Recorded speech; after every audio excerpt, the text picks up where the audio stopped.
Betul, ini mas-mas kalau yang mencintai Mbak ada kesampaian, syahid cinta itu juga syahid. Asal tidak pernah lihat, nggak pernah SMS, ngempet tok itu kalau mati itu syahid. Tapi syaratnya nggak ngelihat, nggak nge-SMS, nggak WA. Pokoknya seperti itu.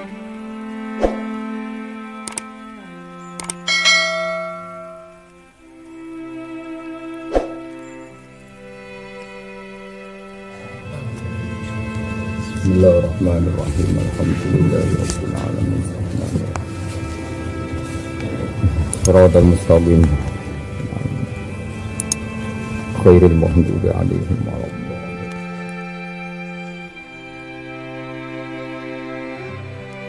Assalamualaikum warahmatullahi wabarakatuh. Bismillahirrahmanirrahim. Tabarakalladzi nazzala al-furqana 'ala 'abdihi liyakuna lil 'alamin nadhira. Allahumma shalli wa sallim 'ala sayyidina wa maulana Muhammadin wa 'ala alihi wa sahbihi ajma'in amma ba'du. Sangat saya hormati semua keluarga Lirboyo, semua yang hadir yang saya hormati. Ini tadi saya diajari doa maksa Tuhan. Saya punya sanad yang mungkin lebih keren.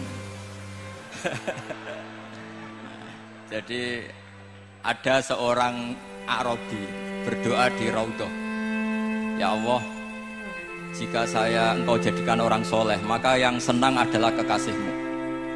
Jika Engkau menjadikan saya orang fasik, maka yang senang musuhmu, yaitu iblis. Tinggal jenengan mau menyenangkan kekasihmu apa musuhmu. Akhirnya ada hadis, ya sudah, soleh saja soleh, doa kok gitu. Artinya kalau seseorang soleh yang suka siapa? Rasulullah berstatus Habibullah. Ya Allah, kalau Engkau jadikan aku orang soleh yang suka kekasihmu, kalau aku jadi orang fasik yang suka musuhmu. Terserah jenengan mau menyenangkan musuhmu apa menyenangkan kekasihmu. Coba pun terserah jenengan. Tentu pilihannya Allah menyenangkan kekasih. Itu saya ijazahkan. Semoga gak diterima COVID. Jadi kalau di Ihya itu ada Kitabul Wujdi, ada yang baca Al-Wajdi. Tinggal zaman mondok ngarokati apa enggak tahu saya. Resiko mondok Lirboyo memang gitu, kata Mbah Mun itu harus semuanya diharokati. Tapi kata Mbah Mun ini sarang, jangan harokati semua, jangan maknani semua. Kalau dalil di sini katanya kan apa itu al ilmu sayyidun wal kitabatu qaiduhu. Jadi ilmu itu ibarat hewan liar, supaya enggak liar dicancang gitu. Tapi kata Mbah Mun ambek cancang kabeh ya ketekeken mati gitu. Jadi ini, nah saya ini kan dikatakan Gus Kafabi tadi cucu murid. Ini saya senang sekali karena memang saya jarang mau diundang pengajian umum. Karena diundang itu artinya kan makmur, diperintah. Sehingga ini sekaligus maklumat, yang nggak merasa mbah guru, jangan ngundang saya, itu kualat nanti. Karena saya berkali-kali bilang, hormat kiai itu wajib, kalau ngatur kiai itu haram. Jadi aturan mainnya jelas, hormat kiai itu wajib. Seneng kiai wajib, tapi kalau ngatur kiai haram. Ngatur itu ya fatwa aja. Begini, saya ini baru neliti, mungkin ini tahadus bin nikmat. Saya berkali-kali rembukan sama, termasuk diantaranya sama Profesor Qureshi. Itu mau menjadikan manhajul Quran itu mudah. Di antara kitab yang saya pelajari serius itu kitab Syajaratul Ma'arif. Nanti sebagian tak tinggal di sini biar diajarkan Gus Rizal. Itu rencananya PSG Pusat Studi Qurannya Pak Kures itu menerbitkan itu. Sementara ini sekarang di UI Universitas Islam Indonesia saya juga ngajar kitab itu. Kitab itu begitu mudah menjadikan Quran itu pegangan. Kalau di sini katanya mau dimilenialkan itu, milenial itu. Itu begini, misalnya begini. Ini saya beri contoh. Jadi peristiwa-peristiwa khusus yang ada di Quran itu ditabwib secara umum. Jadi ini saya nanti tidak guyon supaya Gus Rizal gak kelihatan kalah, karena kalau guyon-guyonan itu menang saya. Saya ini orang Pantura. Saya misoh saja ada dalilnya. Karena memang dalam tarikh-tarikh itu gitu. Ini Muhammad ponakan kamu, kata orang-orang kafir. Saffaha ahlamana wa sabba alihatana. Semoga gak ada yang menerjemah wa sabba alihatana. Kitab itu mudah sekali. Misalnya begini, saya beri sekian contoh, mungkin 3 sampai 4. Babu nafil ibad bikullil bilad. Bab kalau seseorang itu harus manfaat di mana saja dia berdomisili.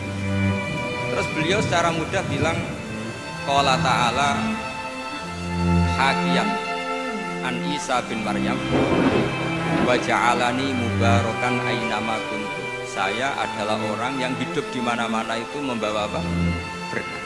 Terus beliau memberi judul secara umum babu nafil ibad bikullil bilad. Sehingga saya di Rembang, di Lirboyo atau di mana saja, etikanya satu, harus bermanfaat. Setidaknya manfaat kalau ada orang ingin menang ya saya ngaku kalah lah. Kalau ada orang yang ingin saya diangkat jadi murid ya oke, saya jadi murid beliau. Enggak masalah. Karena bagian dari kesalian itu tawaduk. Pasti yang tawaduk jadi wali karena man tawadu'a rafa'ahu Allah. Yang kumo luhur jadi guru pasti tidak jadi wali.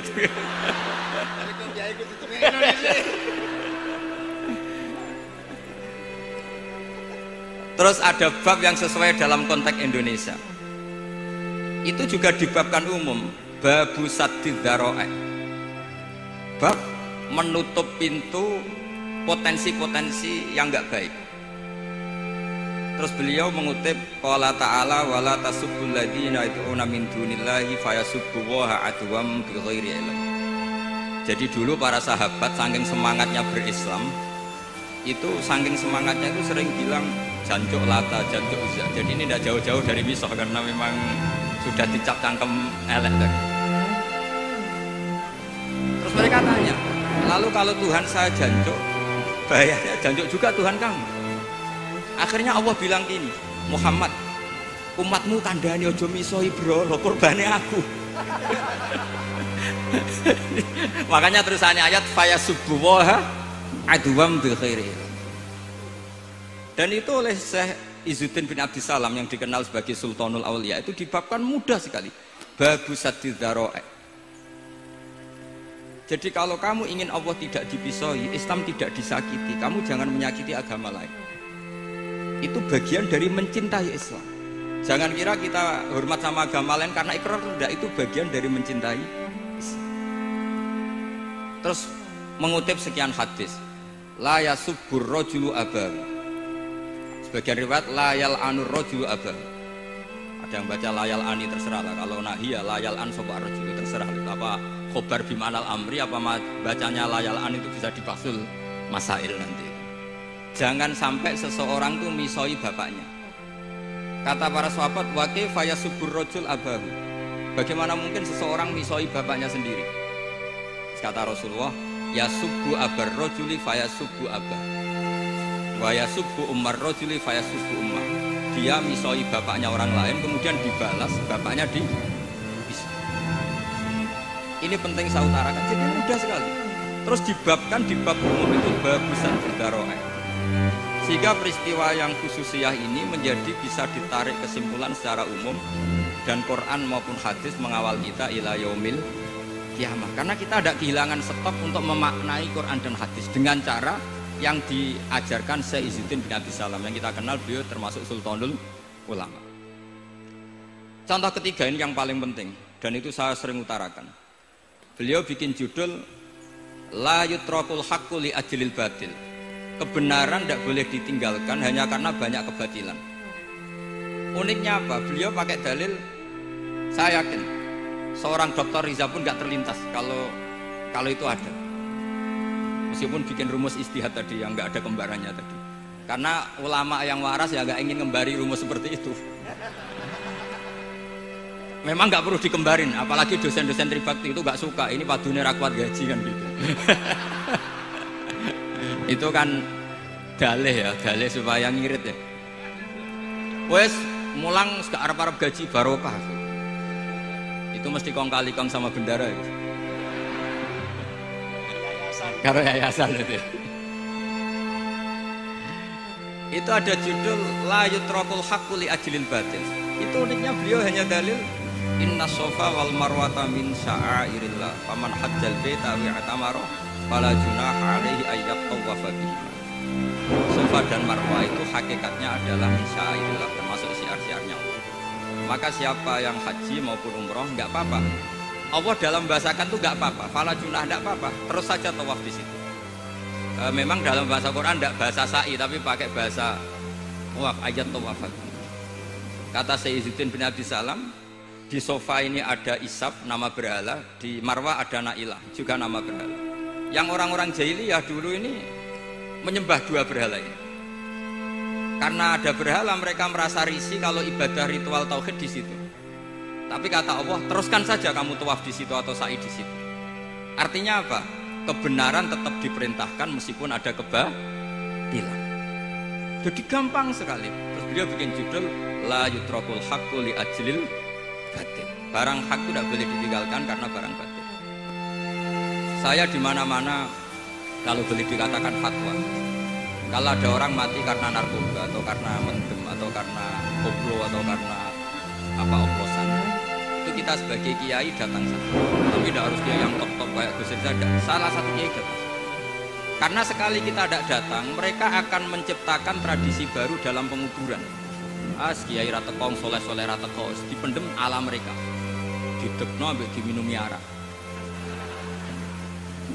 Sehingga kita datang ini karena apa? Sebetulnya demi melaksanakan syariat Islam, memperlakukan janazatu muslim.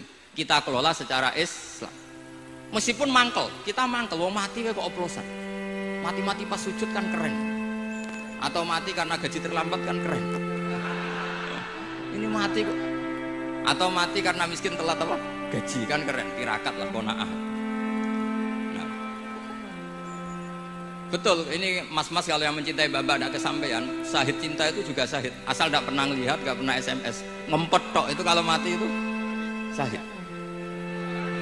Tapi syaratnya nggak ngelihat, nggak nge-SMS, nggak WA.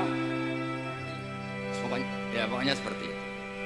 Nah, ini penting saya utarakan. Saya pernah diundang salah satu acara akad nikah. Itu yang undang itu nanggap ketoprak. Gus, nanti ada ketoprak di rumah saya, tapi jangan nggak usah lihat itu. Tapi jam 9 ngakatkan anak saya. Ya saya datang. Pas itu memang nggak ada udur saya. Itu sudah ada videonya banyak. Kenapa saya datang? Pikiran saya tadi. Kalau kiai tidak menyaksikan akad nikah, nanti mereka bisa bikin cara akad dengan cara mereka. Sehingga takbir-takbir yang di fikih, misalnya walimatul ursi itu kalau ada ikhtilatur rijal wan nisa haram hadir, itu nggak pernah dilakukan oleh guru-guru kita. Setahu saya Mbah Mun, bapak saya, guru-guru kita, meskipun ada ikhtilatur rijal wan nisa, mereka kalau ada walimatul ursi asal tidak ada udzur itu datang.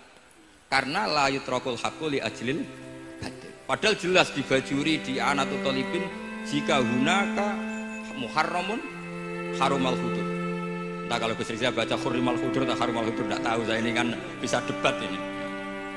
Karena saya santri sarang, jadi kalau baca dua kali harumal hudur atau hurrimal hudur. Tapi kalau yang santri sini mau tidak mau ya anut harokatnya guru tadi. Resikonya nurut itu harus ikut haruma apa hurrima. Kalau saya karena enggak dimaknani, jadi ya bingung. Maksudnya bingung milih. Saking banyaknya ilmu. Bukan bingung karena goblok, bukan.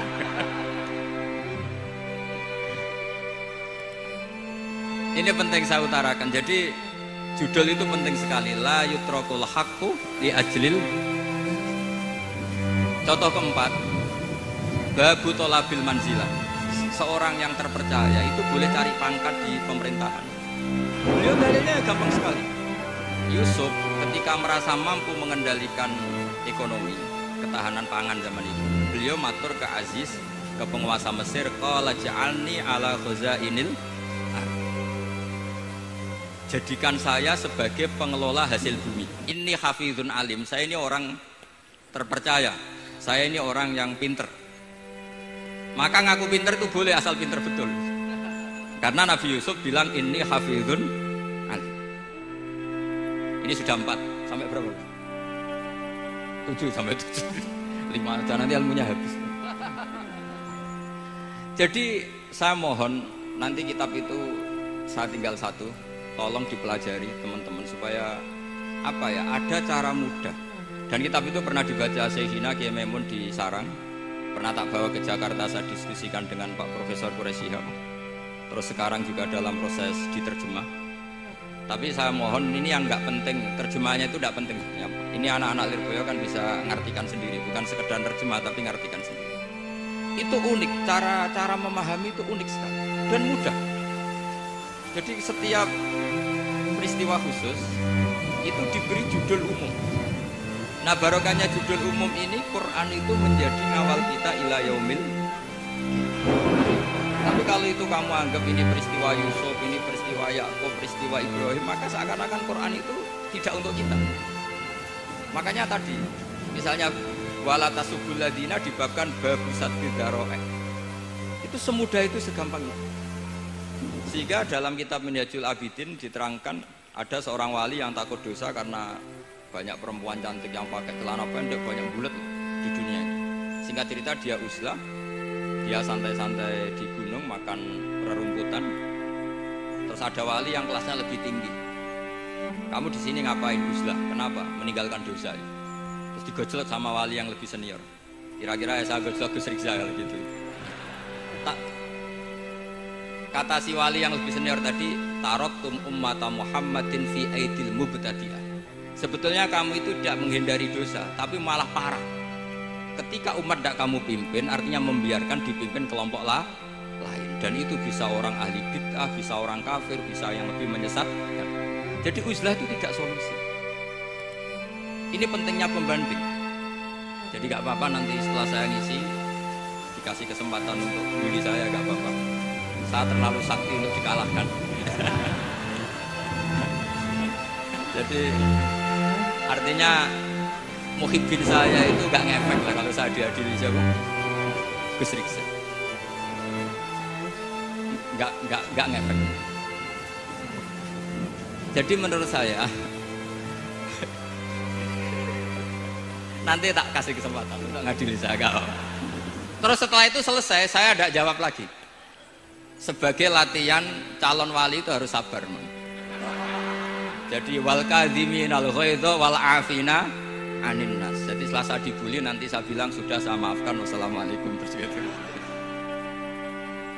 Terus contoh yang paling ekstrim gini Gus Rizal, ada contoh babu jawazin namimah limaslahatin. Bab boleh adu-adu itu mengadukan satu peristiwa yang buruk ke orang lain karena maslahat.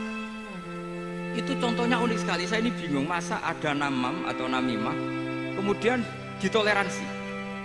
Terus beliau pakai dalil wajah arojulum min aqsal madinati yas'a qala ya Musa innal mal'a ya'tamiru nabikal yaqtuluka fakhrus innilaka minan nasihin. Musa, saya ini pegawai kerajaan Fir'aun, saya termasuk perwira di kerajaan Fir'aun. Saya tahu rapat tadi malam itu memutuskan menangkap kamu untuk dibunuh. Maka kamu harus secepatnya keluar dari Mesir. Itu kan sebetulnya tipikalnya agak namimah, adu-adu. Tapi limas lah, itu mudah sekali kita. Jadi saya mohon anak-anak tribakti yang mau mengkaji Quran ingin alim pakai kitab. Saya jamin kalau khatam pasti khatam paham. Daripada sampean pakai metode usul fikih itu keruwetan, karena selain judulnya sudah ruwet. Lubul usul itu sudah ruwet. Dulu saya ngaji di Sarang itu semua satu kelas itu semuanya dapat 4. Kecuali saya tidak dapat nilai karena gurunya bingung biji. Tidak tahu bingungnya itu karena dianggap terlalu alim atau terlalu goblok, tidak tahu saya. Yang jelas usul fikih saya itu nggak ada nilainya. Begini kalau dalam usul fikih kan begini. Ya ini agak menghormati pasca sarjana, jadi agak ruwet biar kesannya itu ya intelek atau pinter lah. Kalau guyon terus itu kan nganggep sampean itu isane mau paham guyon gitu. Jadi gak ngergani orang seperti orang guyon terus itu. Tapi ini agak serius. Begini, misalnya saya sebagai kiai ngundang Zaid, kamu kesini. Saya jelas sebut Zaid kesini, ada tamu. Sebetulnya saya ingin Zaid apa ingin cah dalam siapa saja asal bisa melayani tamu. Zaitun itu zikrul ba'di wa iradatil kul apa zikru zaitin bi'aini. Itu kan jadi perdebatan di ilmu usul fikih. ketika Zaid nggak ada, terus di situ ada pelayan yang bernama Bakar Umar nggak datang, pasti kiainya marah. Kayak sombong ya santriku, tak udang rano sing moro. Terus misalnya anak-anak bilang, Pak Yai Anda kan tadi manggil Zaid, tidak manggil kita. Goblok maksudku ono sing nyuguhi teh. Ora kudu Zaid, Bakar Umar ya kena. Bocah kok goblok kan mesti gitu. Artinya gini, menyebut aktor dalam Quran atau hadis itu yuradu syakhsun bi'ainihi, apa itu bagian dari zikrul ba'di wa iradatil. Sehingga semua peristiwa di Quran entah itu nyebut Fir'aun berarti mewakili orang togo, orang yang lanjut. Menyebut Musa mewakili orang baik. Apa bagaimana? Itu jadi perdebatan. Nah itu di kitab usul fikih itu penjelasannya ruwet sekali. Sehingga mungkin misalnya begini dalam satu kaidah usul fikih. Hormati tamu yang datang ke saya, siapa saja. Setelah itu saya ralat, hormati Zaid jika datang bertamu ke saya. Dalam usul fikih itu potensi Zaid ini menjadi mukhassis, berarti siapa saja menjadi batal karena ditaksis kata Zaid. Ada potensinya begini, siapa saja tetap berlaku, dan kiai menyebut Zaid adalah zikru ba'di afrodi dzalikal kulli, menyebut individu dari kuliah yang masuk. Jadi tetap hormati tamu siapa saja. Yang termasuk siapa saja adalah Zaid. Apa siapa saja tidak menjadi hukum karena terganti hanya khusus Zaid. Itu jadi perdebatan di perdebatan usul fikih. Jadi terlalu ruwet. Tapi kalau di kitab tadi yang Sajaratul Ma'arif karangannya Izzuddin bin Abdis Salam, itu gampang sekali. Saya baca itu min awali hatta akhir itu tidak ada yang iskal, gampang sekali, mudah sekali.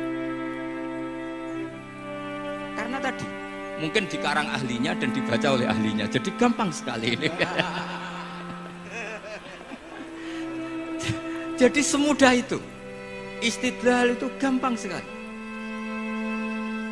Ya saya ulang lagi tadi karena ditulis orang ahli dan dibaca oleh orang. Tapi saya pastikan kitab itu tuh mudah sekali. Kenapa saya menyarankan begitu? Karena begini, sekarang itu banyak orang menafsirkan Quran karena hanya melihat terjemah atau dengar-dengar dari orang lain. Sementara kita yang gudangnya, kita ya semua lah santri, sarang, lirboyo semua, itu tidak mau memulai. Andai kan kita mau memulai, maka kita akan tahu apakah zikrus syekh itu menjadi ta'yin, harus itu, atau zikrus syekh itu zikrul ba'di wa iradatil. Saya beri contoh masalah hukum fikih karena ini bidang saya. Saya dulu ketika muda sering makili Anwar Musyawarah di Lirboyo. Dulu yang makili Lirboyo Gus Isom, Gus Rizal belum musuh saya dulu, belum musuh saya. Jadi kalau musuh saya itu terlambat, saya sudah sufi, sudah agak ahli fikih, sudah pensiun, bukan karena sudah bodoh tapi sudah ben diurusi sing nom-nom. Makam saya sudah ndak itu susah. Ndak tahu entah makam saya dari mana, ndak tahu saya.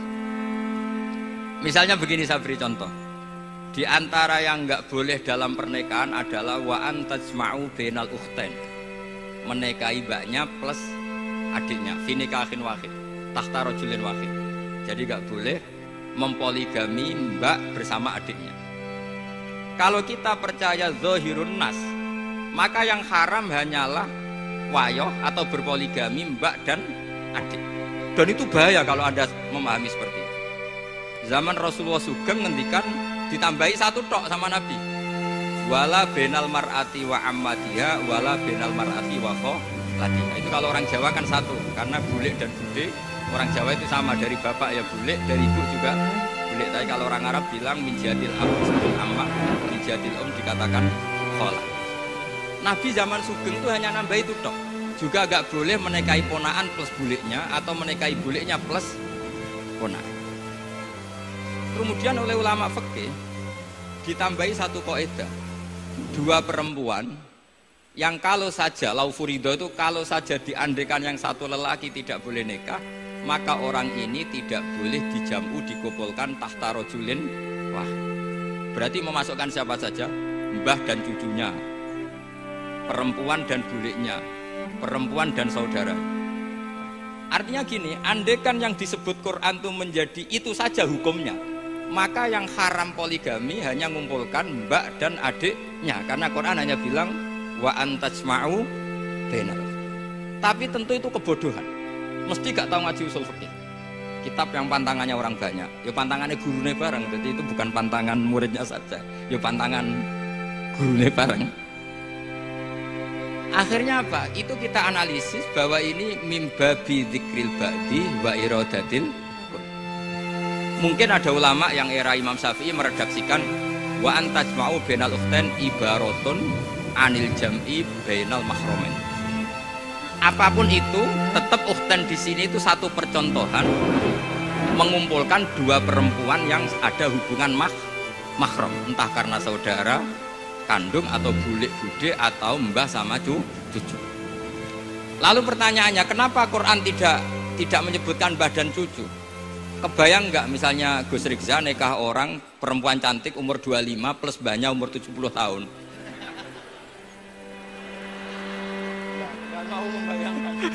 Katanya tidak mau membayangkan. Artinya gini, orang waras itu tidak akan melakukan seperti itu, maka nggak perlu dilarang. Tapi nak rabi bae sesuai gedon jebule ayu adi itu banyak. Terus dongano bae mati itu banyak itu. Sehingga yang potensi bahaya itu wa antas mau penal ukhten. Karena yang potensi nakal itu ya itu tadi. Ron ambake luwe ayu rabi adike. Semoga kalau sedang keluarga orang lain ceraikanlah. Dungane maksa. Dungane maksa niku wae.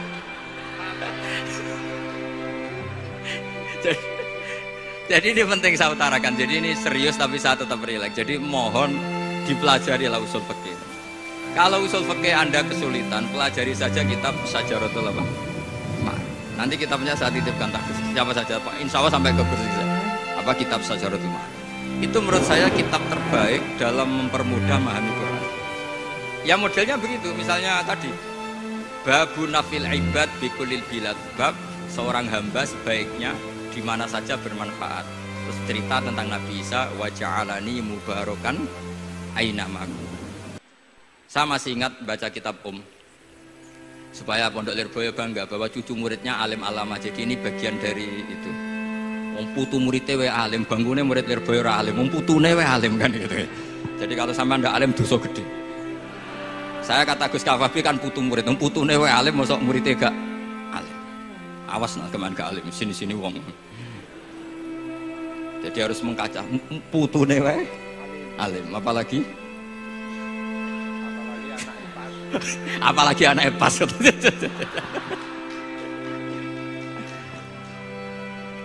Jadi tadi sampai mana ya? Lupa ya. Aji Ayu.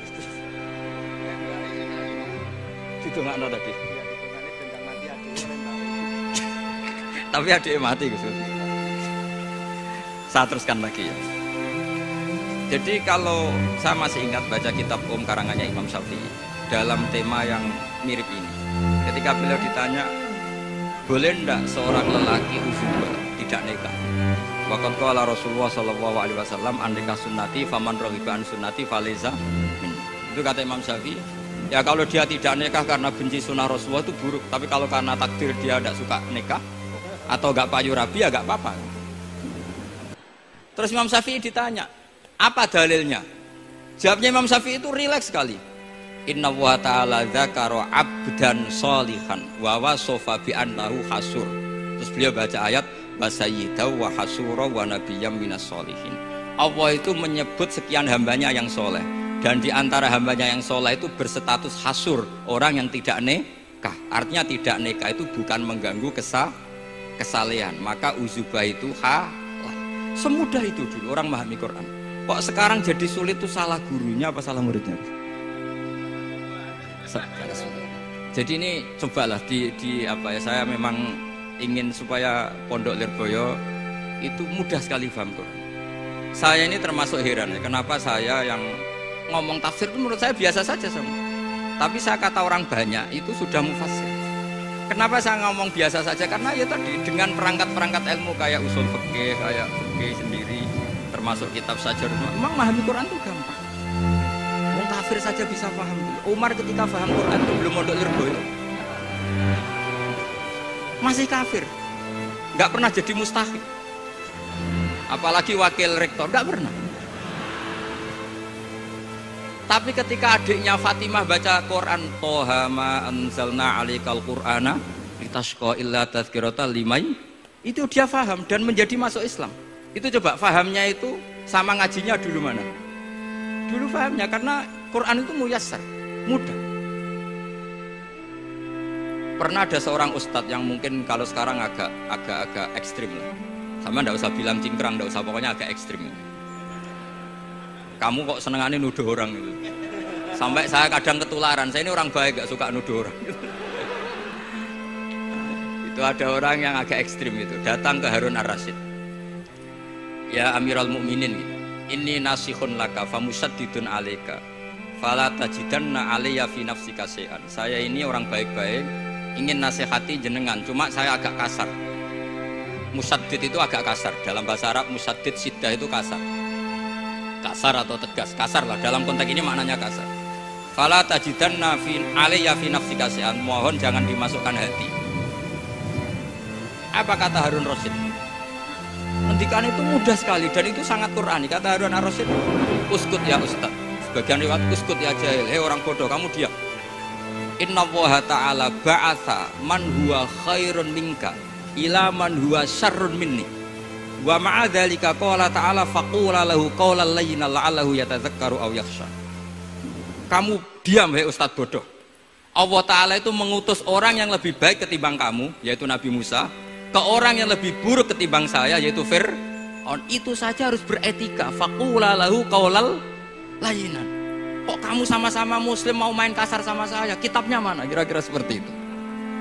Akhirnya Ustadz tadi, ternyata jenengan lebih alim, boten sios. Semudah itu orang memahami Quran. Inna wa ta'ala qad ba'asa man huwa khairun minka ila man huwa syarrun minni. Fa inna wa ta'ala ba'asa Musa. Wa Musa tentu lebih mulia ketimbang Ustadz ini. Ila man huwa syarrun minni. Saelek-elek Harun Rasyid itu jelek Fir'aun.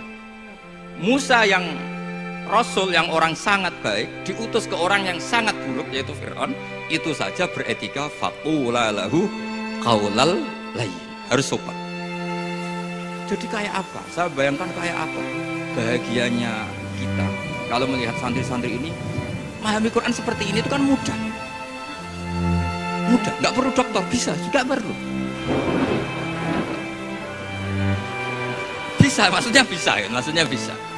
Nggak perlu dapat honoris causa dari apa tadi? Profesor cangkem elek tadi. Jadi karena Quran itu dalil, kata Ibnu Abbas, Al-Quran dalil itu mudah ditaklukkan, dibawa kemana saja itu bisa. Nah, ini yang terakhir, khasnya NU itu wasilah. Ini terakhir, nanti setelah ini selesai. Tapi saya mohon MC atau moderator atau siapalah ngasih waktu Gus Rizal untuk bully saya, dan saya jamin tidak tak balas. Tidak tak balas dan saya latihan legowo tadi wal afina aninas. Sudah itu kata Rasulullah kan gitu, orang yang meninggalkan debat padahal dia benar banallahu baitan fi rabbil jannah. Jadi sudah saya ingin masuk surga lah, tidak usah repot-repot berdebat. Wasilah misalnya Gus Kafabi niru Mbah Makhros atau Mbah Mun niru Mbah Karim niru Mbah Khalil Bangkalan sampai guru-gurunya. Karena zuriyatam ba'duha min ba'd. Saya juga alhamdulillah kemarin 3 bulan yang lalu, 4 bulan yang lalu Pak Said itu nyari nasabnya di Kudus.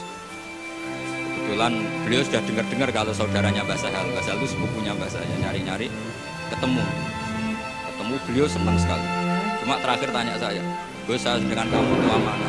Tua saya, buyut kamu adik buyut saya, kata saya. Nyai Fadilah itu saudaranya buyut saya, Mbah Maksum, buyut saya.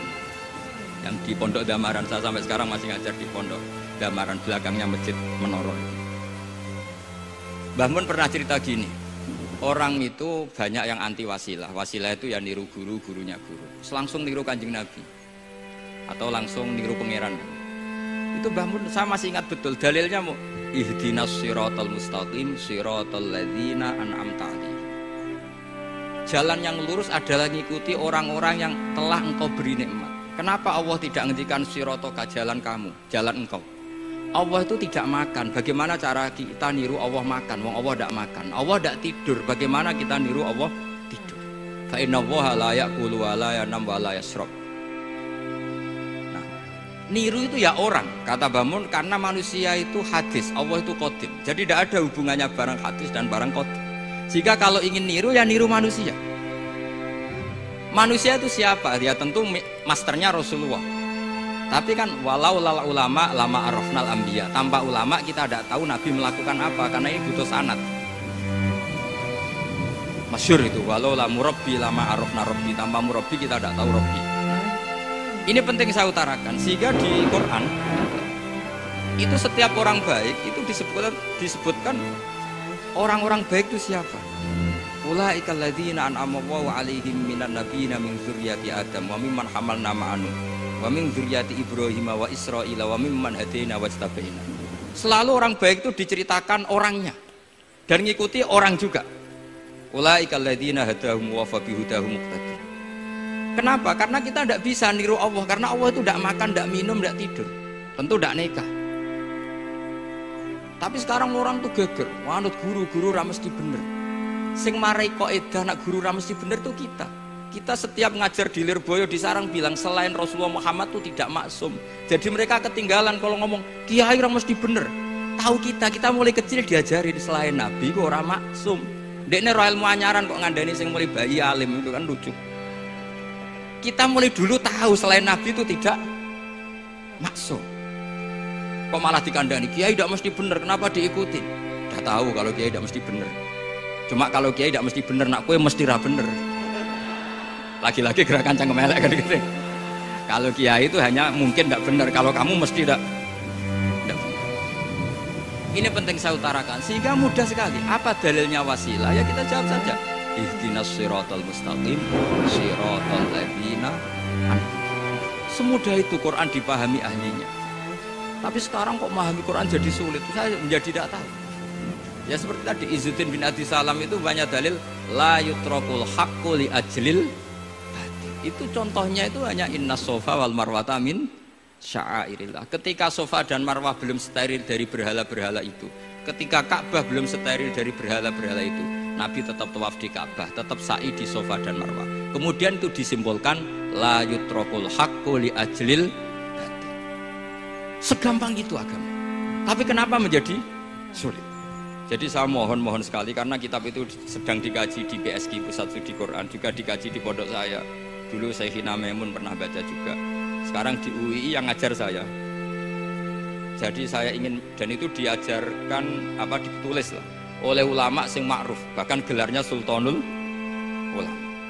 Dalam kasofnya Sayyid Abil Hasan Asyadzili, dalam kasuf beliau mengatakan, saya pas kasuf dengar satu suara, satu hatif, ya Ali, ma'ala wajil ardi, tidak ada di muka bumi ini kajian fikih sing abha, yang lebih bersinar, yang lebih moncer ketimbang kajian Izzuddin bin Abi Salam. Dan saya tidak ada kajian ilmu hadis mengalahkan kajian Abdul Azim Al-Mundhiri yang ngarang At-Targhib wa Tarhib era Sayyid Abil Hasan Asyadzili. Dan tidak ada kajian ilmu hakikat sing abha min majlisika.